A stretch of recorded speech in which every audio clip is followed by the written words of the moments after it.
All right, welcome back to the Rally Report podcast. It's been a minute since I've gotten an active CSA player, but given that the CSA season is upon us, which is incredibly exciting, and thought no way to bring it back than having the top player from Cornell. He was on a tear last season and put everyone on notice. Welcome, Veer Chotrani. How you doing, boss? How are you? Good, Sean. Thank you so much for having me. Yeah. So I know it's your senior year, and I didn't want to waste any time on this. I want to go straight into it. But are you going full-time professional after this year? Yes, that's the plan. I love the sport, and I would love to pursue squash career after college. So that's the plan. Yeah. Fuck yeah! Well, that's exciting. Had actually didn't know exactly what your plan was with a lot of you guys. But do you know where you're going to be based? Are you trying to be in the U.S. or going back home in India? I don't think I'm going to go back home because the infrastructure of squash in India is not at the best. So I think staying in America, or maybe I think Egypt's in my mind as well. So one of those places, or even somewhere in Europe, maybe could be an option. Okay, let's unpack that a little. What you said about the infrastructure back home in India. What about it is not up to your standard, maybe, or that's been frustrating you throughout the years? I think it's just the level of the coaching and like the training partners. I think all the best players from India are not based in India. Like I'll give you examples of Ramit and Saurav and all these guys. They travel around the world to train, and they just go home because of family. But I think I would do the same, because I don't think if I want to reach at some level on the pro tour, I cannot stay in India and do it, because it's not practical, and I don't have the best of training partners and facilities. I think I have the facilities, but it's just not practical, I think. Yeah. Okay. And then, so Egypt is on your mind. So I saw that you trained in Egypt over the summer, and that's right. Was that a trial run on your end? No. So I did this last year as well. So I'd taken a semester off last year because of COVID, and I was in Egypt for 8 weeks at that period, and I loved it so much. And I decided after I finish the whole year of school again, I would go back in the summer this year. And I did that. And I went for a short period, but it was amazing again. And I've been working with Ahmed Efat for like 2 years now. Like I speak to him on and off, and it's amazing. It's just unbelievable level of squash, training, everything is really good. So I have that in my mind as well. Well, that's exciting. And so I know you've been playing a couple satellite tournaments here and there, but are we going to be seeing more of you? Are you going to be doing what a lot of those top players did last year, where they started, putting themselves in tournaments throughout their senior year? Is that the plan for you, or are you kind of just focusing on the college season? Yeah, I wanna start playing more on the tour now, because I feel it's time to start. And I did play a couple of satellites. I was fortunate of winning most of them and climbing up the rankings quite a bit in the last couple of months. But it's time to elevate my level and go to the Challenger Tour now.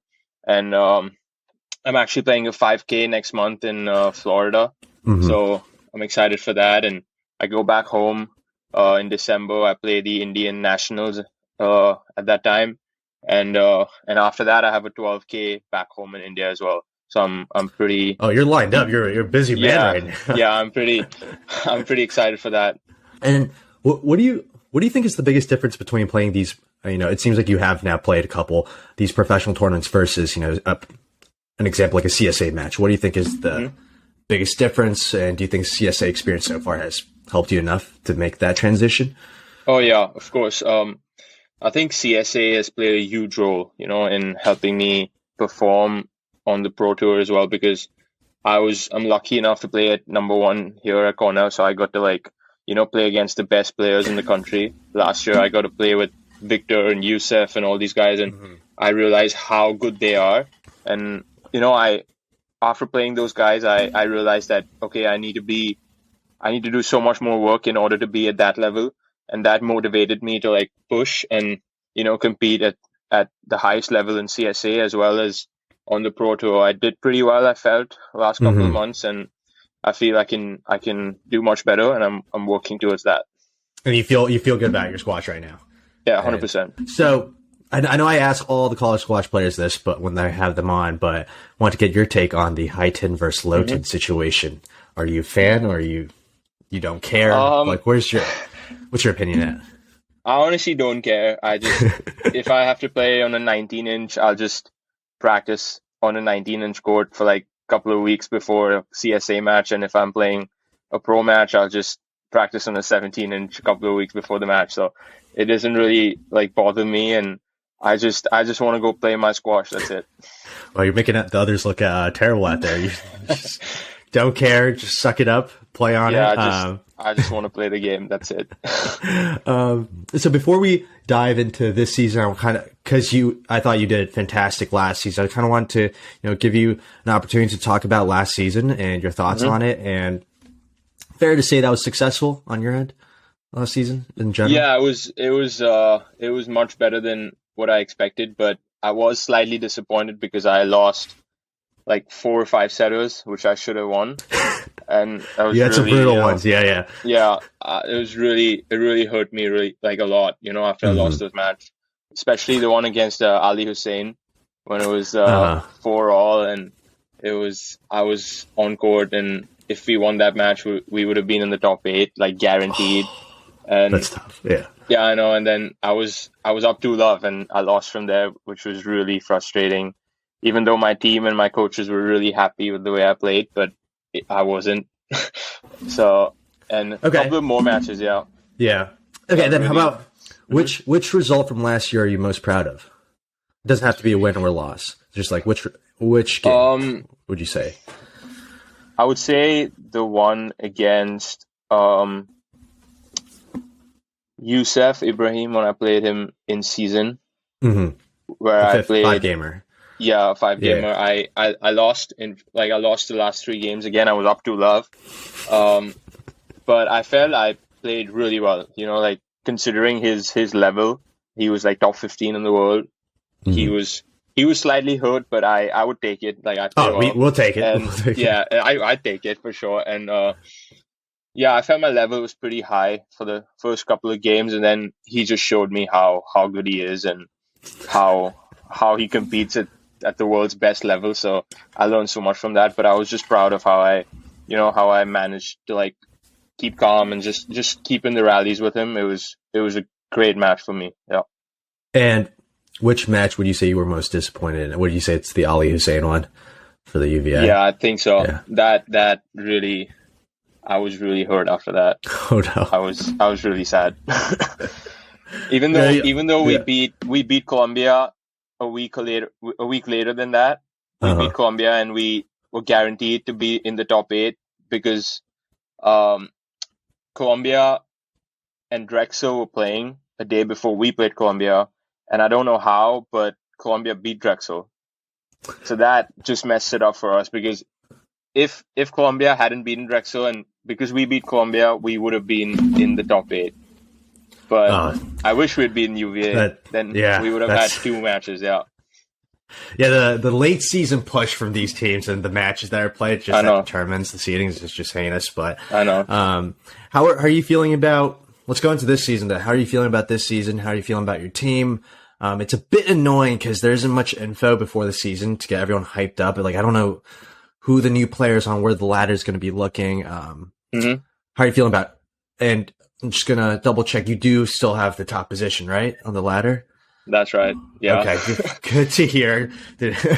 But yeah, tell us how you feel about this upcoming season. I'm super excited. I think our season starts in like 2 weeks. We have the Ivy scrimmages, and I'm really excited. I feel we have a pretty strong team this year as well. Like, we got a great recruit from Singapore who's from the military, so he's super fit. Super solid.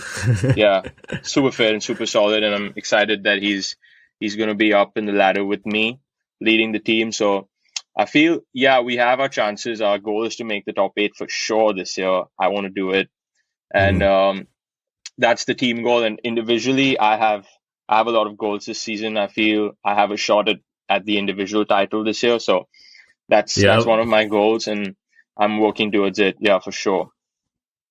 What do you think was missing last year that could have given you the edge over a couple of these guys in the one spot? What were you working on this summer, you think was the biggest missing? I just felt I was a little behind in physicality. So I just worked a lot on the physical aspect of my game this summer, and just being mentally strong to like keep in the game with them till the very last point. I felt like matches like Aly Hussein, and one more example, I played Miko from Trinity last year, where I also lost really close in the fifth. I think it was just a couple of points here and there where I needed to be patient and calm enough to just keep in the rallies, just keep it long and not give it away to them. So I worked a lot on that, just training really hard on my physical aspect, so I'm able to last with them till the very last point of the match. Yeah.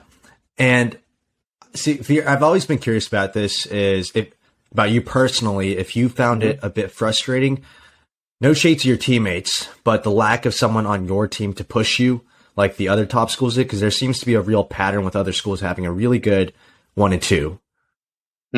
Was that something that frustrated you in the previous years? No. And how did you combat that, if you did? I wouldn't say that frustrated me. Yeah, of course. I mean, I wish I had another player of my level on my team, like who was like, I'm nothing against my teammates. I love all of them, and they really push me to my limits and support me a lot. So, but yeah, whenever I had a tournament or like a big match, like an individual match, I would just take 2 guys from my team and just play, like 2 versus 1 and stuff. And that would really push me, and they would happily agree to do that with me. And I feel this year we've got much stronger, and I've been having good games with all my teammates at the top of the ladder. So it's encouraging this year for our team, and I'm excited. Yeah. Do you guys think you have a shot winning the whole thing? The A's, you feel? Yeah. That's tough. I'm being realistic. I'm being very realistic. I don't see that happening, but I mean, that would be insane if that happens. But I'm just being realistic. We just want to be like top 6, top that's 7. Great. Yeah. Zero belief in your teammates is really showing off right now. I'm kidding. I do want to get your take on then, because I do think this season is very interesting with all these teams have lost so much with the depth there was last year. Who do you think? I want to get your predictions and your take on which team is the most dangerous. I feel Harvard and Penn are always going to be dangerous, even though they lost the best players like from last year. I still feel they're really strong. The entire 9 is really strong. They've like got top players from every country, so it's going to be really hard. But I feel Trinity is pretty strong as well this year, even though they lost Miko, but they also gained really good recruits, I think, from Malaysia.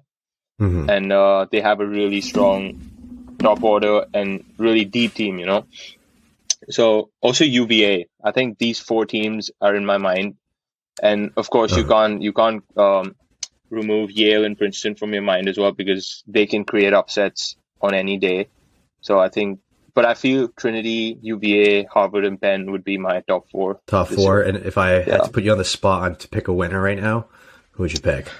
I would take Trinity. I feel this year. I've actually heard. Not going to disclose who said it, but I've also heard someone else say Trinity might take it this year.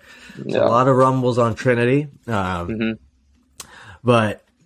I just wanted to do a huge shout out, first of all, to Scott Brown, Yale assistant coach actually asked a question on the Instagram page. And guys, if you ask really fucking good questions on Instagram, I will give you the shout out and ask it. If it's not good, I don't ask it. But he asked, after last year's unbelievable depth at the number 1 spot, how do you rate yourself as number 1 this year? I feel I'm not like boasting or anything, but I feel I am one of the best number 1s this year. I just feel that. Nothing wrong with that, feeling that. Yeah, just looking what I did last season, coming top 8 at the individuals, and because we lost top 4, the guys who came top 4, the individuals, all of them are gone. So I just feel I could be like a potential top 3, top 4 this year for sure. And if I just push, a little bit more, I can definitely get that number one spot in the country, I feel. I had a feeling you'd answer like that anyway. And as someone who's played all these guys at the top level, who did you find most difficult to play against? And who do you think you had more success with? I honestly felt Victor was the hardest player I've ever faced in my life. Man, that guy. Yeah. Tell us. So good. Like his accuracy, his pace on the ball, his movement, his speed, the way he controls the middle of the court is just second to none. I couldn't do anything. Like, no shame. I almost got bageled, I was not like upset about it. I was like, man, this guy is unbelievably good. Like, I'm getting bageled. It's okay. But I gave it all. And I just couldn't last with him. He was just too strong. Like the way he hits the ball on both sides of the court is just so tight. And he doesn't give you an inch, he's just controlling you throughout. He really troubles you with every aspect of his game. And I just enjoyed a lot playing with him, but also, of course, it was really hard. That was definitely one of the hardest matches I've ever played. Yeah. And who do you think you had, you thought your playing style worked well against? I think even though I lost to him, Aly Hussein would be my pick for that. Because I felt I have the game to, control him. Because he is an unbelievable athlete, and he can get to every single ball for 2 hours if you just play with him. He'll just get every ball back. But I just feel I have the game, to expose his movement. I have the game to control him, because I feel I have better touch than him, so I can make him move a lot. And it's just a couple of aspects in my game which let me down in that match. But I feel this season I'm ready, and I hope I can, turn the result. Okay, I know for a fact he's going to be listening into this part, and hopefully this fires him up as well. And we're up for a huge battle coming up. Excited. I wanted to hear your story on why Cornell, and that journey process, the whole process, what that looked like, and what about Cornell appealed to you, and if you have any regrets. It's a long story actually. Goes way back in 2017 when I was just, applying to colleges and stuff. And you always knew you wanted to go. I always knew. Yeah. Okay. And, because I always loved the sport so much, my dad especially wanted me to go to a coach, who knows the game and who's played the game at the highest level, or has built a really strong team in college squash in a lot of years, So I just wanted to. I had my mind was open to anywhere, but in 2017 I got an email from David Palmer that he's coming to India and he would like to meet up with me. So I flew from Mumbai to Delhi because he was in Delhi. So I flew there, spoke to him for 3 hours, and me and my dad went to him, and we had a meeting with him for a couple of hours. And then after the meeting, my dad told me, this guy's the guy I want you to go to. And I was like, sure, whatever you say, because I didn't mind going to any school. Not I would prefer an Ivy League school, but I didn't mind any Ivy League school, honestly. But because all Ivy Leagues are fantastic, academics are fantastic. So I think it was most likely to do with David Palmer, because he's, as you know, he's one of the best our game has ever seen. And he was unbelievably nice to me, and the way he explained to me the whole process just, appealed to me a lot. And I was like, yeah, I'll go to this guy. And it's really, I have no regrets. Zero regrets. Even though we're not the strongest team out there, I consider my teammates as my closest friends and my brothers. So they support me. My coaches support me a lot. They help me in every way. And, even when for example, we lost to UVA, they were really proud of me, even though I was upset, but they pushed me, So I've loved my time here, and no regrets for sure. And I also was going to ask you about David Palmer. How's that coach player dynamic been for you these past couple of years since you've been, been coached by him? How has he helped you? And, give us a little insight on how he's different from other coaches that, you've had. What's a unique thing about him? What's unique is I think he's a super nice person outside of the court as well. Like, he's gone way out of the way to help me so many times. And as a coach, I would say one of the smartest squash brains out there for sure. And the way everything, like the way he works on the physical aspect of the game, the mental aspect of the game, as well as like, tactics and game plans and technique and everything. He just puts in so much effort with me in all those parts of the game. And it's just helped my overall game to build up and to be able to compete at the highest level. And this started this summer when I was initially joining, fall of 2019, when I was going in as a freshman. I went to visit in the summer, trained with him for a month. And that 1 month really, blew my mind away with whatever he was making the team do. I had never seen fitness like that. Like, I never did that in my life. And when I did that for a month with him, I just saw a complete difference in my game. And I went back home for a couple of months before coming back as a student. I won many big events, which I did not expect myself to win. And I was like, yeah, if I do this for the next 4 years, then I can definitely see myself rise up the rankings and play at a good level. So yeah, it's all because of him right now that I'm playing at this level. I just hope I can just keep going because I love the sport, and he knows, he can see it that I'm ready to push, and he's ready to give his time to me as well. So yeah, I'm really excited for the time. Do you plan to work with him post grad as well? I don't know, actually. I have that in my mind. I have so many things in my mind right now, but I have that as an option, but because I don't know if I can be here, because I won't have, it's all about the level of players I'm training with, because it's just going to be college players, and I want to play at a really high level on the pro tour. Right. Of course, I would come and work with him on and off for sure. Like, there's no question about that.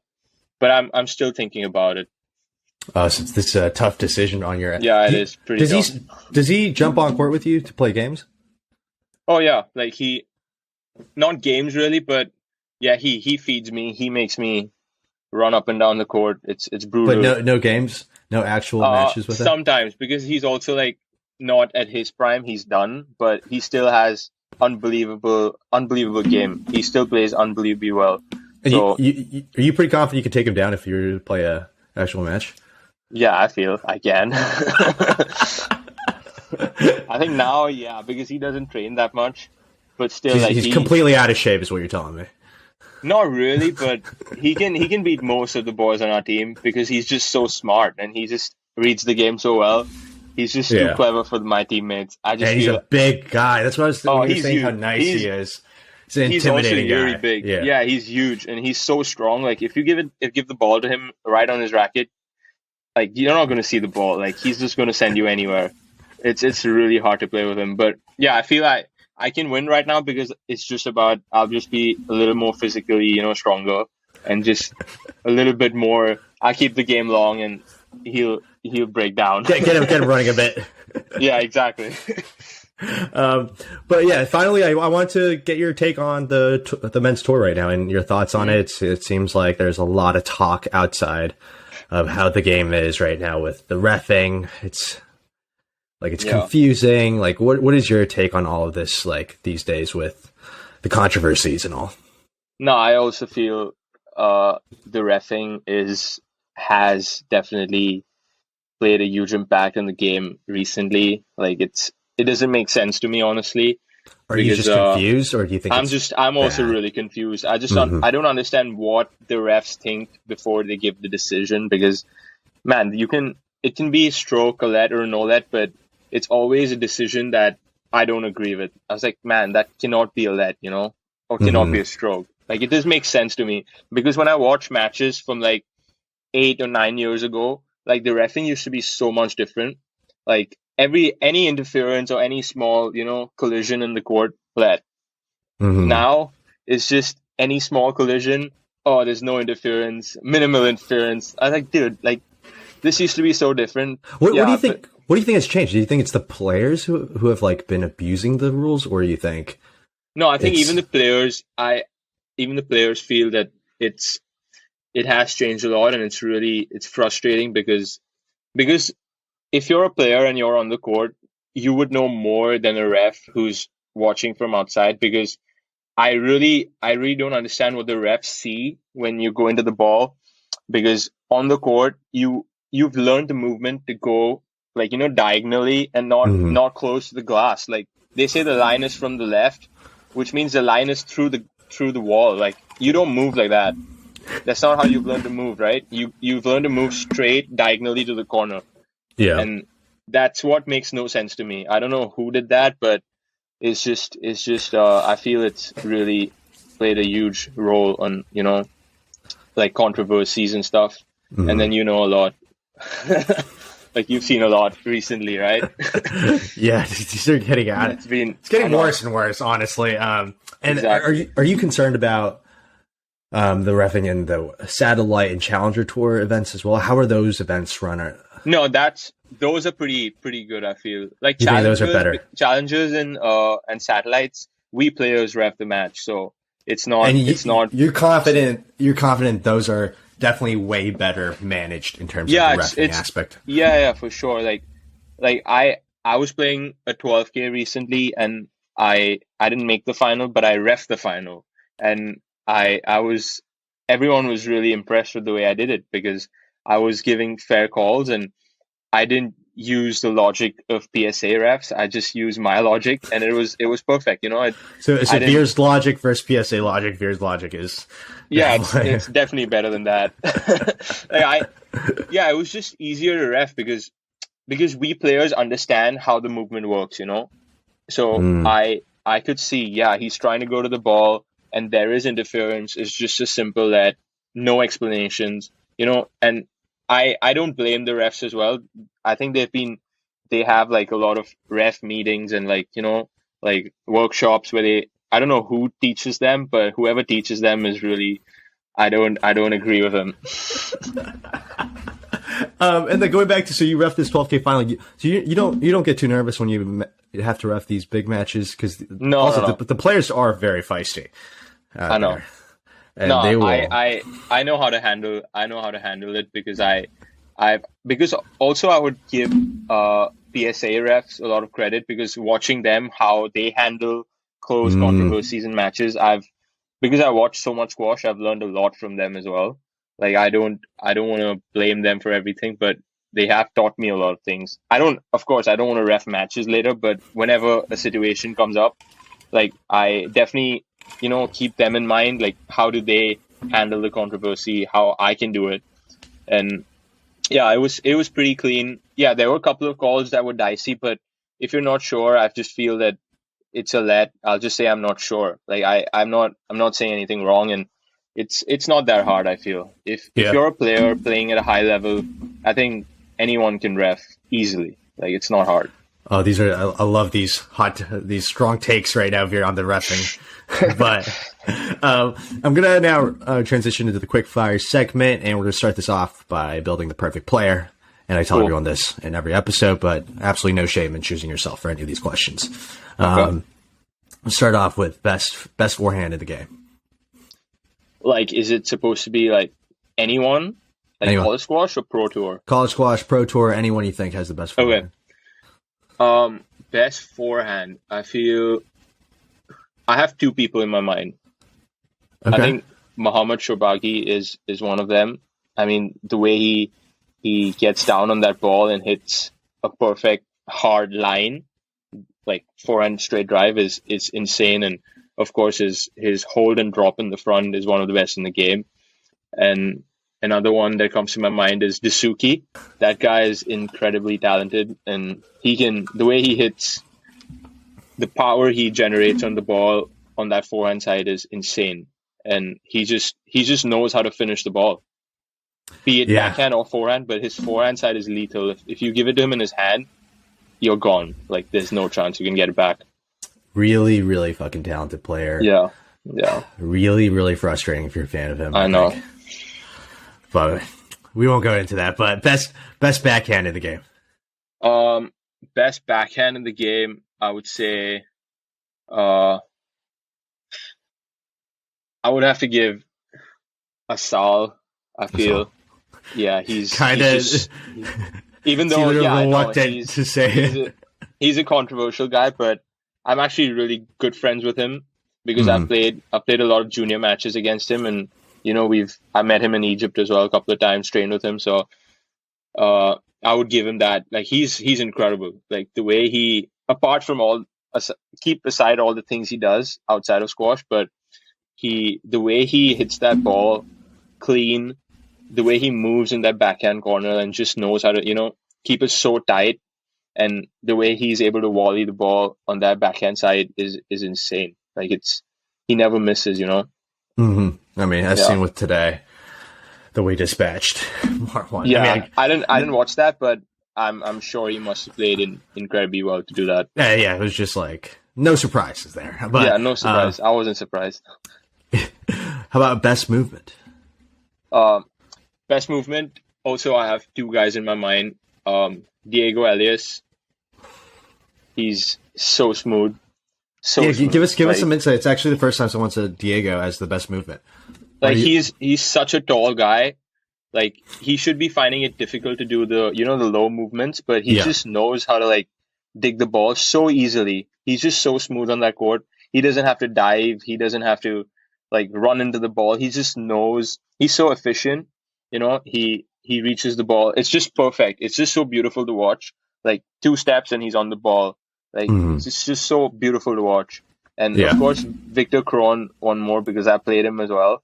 Like again, unbelievable. Like the speed he gets onto the ball with, his efficiency and his movement in all 4 corners of the court is incredible.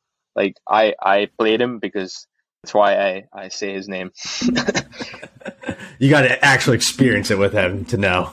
I would also put Ali Farag in there. Like he's also like he's like water, like he's that smooth. It's just not. You can't replicate what he's doing with the move. Exactly. I mean, also crazy. He was like recently he was playing on one leg pretty much, and he was kind of in it. He was it was pretty close. I watched that.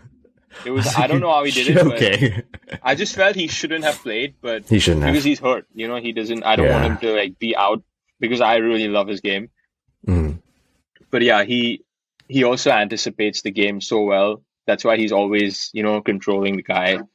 Like, it's just so nice to watch. And who do you think has the best mental game? Shabagi for sure. Muhammad Shabagi. Man, that guy can dig really deep. He just knows how to do it. Yeah. Like whenever he's losing, he just knows. Yeah, he's gonna. Yeah, he knows. I have no doubts. Whenever he's down, I just know that this guy, unless he's just done or he's just absolutely exhausted. Unless he's playing Youssef, Ibrahim, I think he's yeah, set. I watched that. No, but I'm sure like a lot of people agree with this that he's probably the most mentally strong player out there. Yeah. There you have it. You got Veer's perfect player, but I actually had 2 follow-up questions because it seems you know a lot about squashing and you watch a lot. I wanted to ask 2 questions. Who do you think is currently the best player right now on the men's side? And second, who's your favorite player? Currently, I feel it's kind of a toss-up right now. It's really hard because I feel there are a lot of players who are not ranked in the top 5, top 6, but on their day they can beat anyone. Right. Like examples like Dasuki can beat anyone on his day. I agree. Like, I'm sure a lot of people agree with that. Yeah. So, and also Muhammad Abu Agar, he's out with injury, but that guy has shown it. He can also beat anyone on his day. He's so good. But right now, I feel Asal is the best player in the world. Yeah. I just feel everyone who plays him finds it really hard.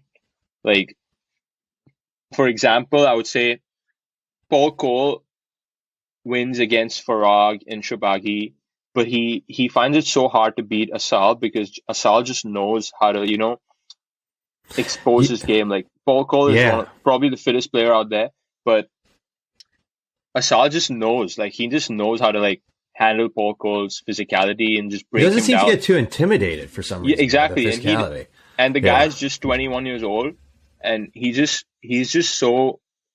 equally fit. Like if he's able to beat Paul Cole, he's fitter than Paul Cole, but he's also got the game to like break his movement down. Like I've seen Paul Cole. I just watched the US Open a couple of weeks ago. I went to Philly, and I watched Shabagi and Paul Cole's quarterfinal, and even though Shabagi won that, it was so hard for Shabagi. Like I just felt Mustafa Asal just knows how to like do it so much easier than Shabagi or any other player. Like Shabagi was out the next day pretty much against Exactly. Yeah, you saw that. Exactly. Like it's just insane how Asal can just handle any player in the world like so easily. Even though he loses sometimes, it's just because of his head, I feel. But yeah, he's my best player in the world today. I see. And then your favorite player? Man, all-time favorite, Ramy Ashore. No question about that. No doubt. Like, you ask me any question about like who my best player is, who's the most talented in the world, it's always going to be this guy. Like he's just elevated the game.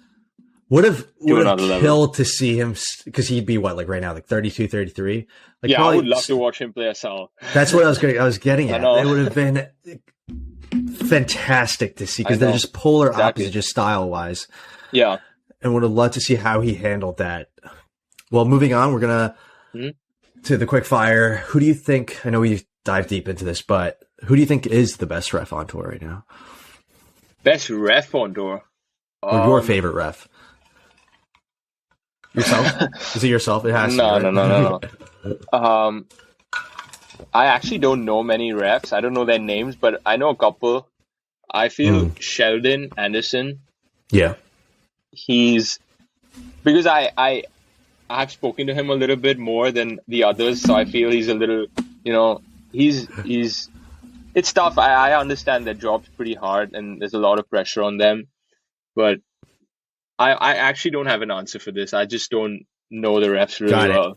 Understood. No one is hard. No one's good. I know. Exactly.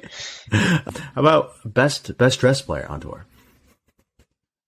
Dress player on tour. Like, I would just say like Ali Farag. I just love his style. You like his love his style. Okay. I like the stuff he wears on the court. It's just really nice. The polos? You're a big polo guy? Yeah, I'm a big polo guy. Yeah, I like those polos. Is that something you think you could be rocking with post? Probably. Okay. Probably. And then how about worst dressed? Oh my god. Come on, I know you have names for this. Worst dressed? I would say Asal, honestly. You don't fuck with the all black? I don't like the all black. I don't like the all black. Honestly, I don't mind the shoes. I don't mind the different color shoes because I love Rodriguez a lot with the shoe style. But I just feel Asal should, switch it up a little bit. He just wears the all black all the time. He can switch it up. Yeah, given the flair he has, you think he does more. He'd do more with his style. But who would you like to see in the commentaries booth in the squash community? In the commentary booth, I would say from the men's tour. Or anyone. I would say Mohammad Shabagi. Yeah, that would be pretty interesting to say, see what he feels about the guy. Doesn't hold back in interviews at all. So yeah, exactly. You put him in that booth. You put him on the booth. It's how much he can say. He's really open. He doesn't care. He says the truth. Yeah, and I would love to see that. And if you were competing for doubles, who would you want as your partner? For both mixed doubles, and men's. For men's doubles, I would say Faris Dasuki. I would want as my partner because I feel I like to do what he does, like finishing the ball. That's my game as well. And like him on the forehand and me on the backhand, I feel would be great. Great combo. He would rip those nicks in, and I would be super happy to be alongside him. And if I had to be on the women's side, I would say I would pick Noor Al Tayeb actually. Yeah, she's been picked for best forehand as well a couple of times. Oh, really? Yeah. Because I feel she's also super talented, great hands, can finish the ball. Also, she picks up every ball. So why she'll not? die for it. Yeah, why not? How about, what is one tournament when you become professional that you would kill to play in? The TOC. TOC. Man, that I went for a match there live, and it was insane. Like, it was incredible. The atmosphere and, you know, the people walking behind the court, like walking into the station and just stopping by and watching the game, and just the crowd just erupts there. Like, they just scream. It's just it's crazy. It's amazing. Like, I was impressed, and I was just thinking, I wish I can be on that court one day, you know. I mean, Cornell could, you know, do you put your wild card in for this year? That would be insane. That could be a move. But you said too that you went to the U.S. Open. I was at the U.S. Open as well. Mm-hmm. It's something about the TOC. It actually looks like a spectacle out there. Exactly. Compared to other tournaments, but I would also put the tournament in Egypt in front of the pyramids. Yeah. As one. That's just that's unbelievable. Yeah. That's pretty ridiculous to like play in a desert in front of the pyramids. I just want to experience that feeling, you know. And nicknames for PSA players, what do you think of that? And what do you think your nickname should be? Are your Cornell teammates got one for you? Nah, not really. We don't have any like a PSA nickname. For me, it would actually take me a long time to think about my nickname, but for PSA players, I feel it's really good. I think Joey Barrington has done a really good job. I'm sure it's him who's come up with all these names. It seems like he spearheads that movement. Yeah, but it's bang on. I feel it's just really it's apt for every player. You know, it's perfect. Yeah. And Veer, what are your thoughts on coaching post career? Is that something you're interested in or no?